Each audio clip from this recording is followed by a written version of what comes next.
in any situation, the obligation of the solicitors concerned, the legal people concerned, the judges, the courts, etc., is to comply with the constitutional mandate, which is that proper provision must be made for the parties and for any dependents of the marriage on the breakup.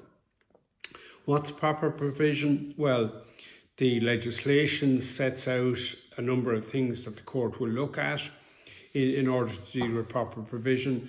You know, the obvious ones are the income, what income people have, what assets people have, what needs they have, what outgoings they have, how long the relationship has been in place, whether there are children of the relationship, what contributions, if any, either the parties made to the relationship.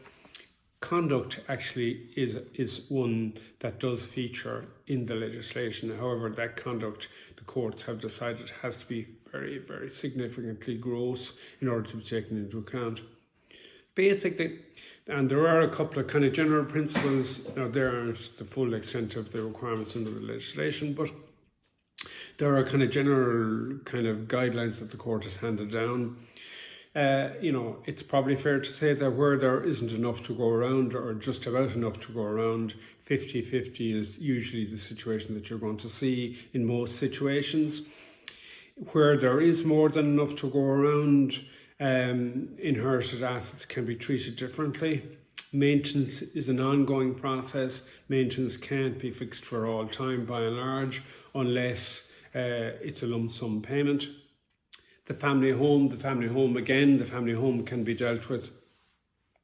Usually from a practical point of view, both parties are entitled, by reason of the criteria, to have their accommodation needs addressed. Quite commonly, the family home is usually where the family will stay if, you know, the primary carer is one of the parties and there are children to the marriage. Normally the family home would stay in that situation. However, it's not in any way unusual where the family home is of sufficient value for it to be sold and the proceeds divided between the two parties to give them sufficient funds to go about getting their own new place of residence.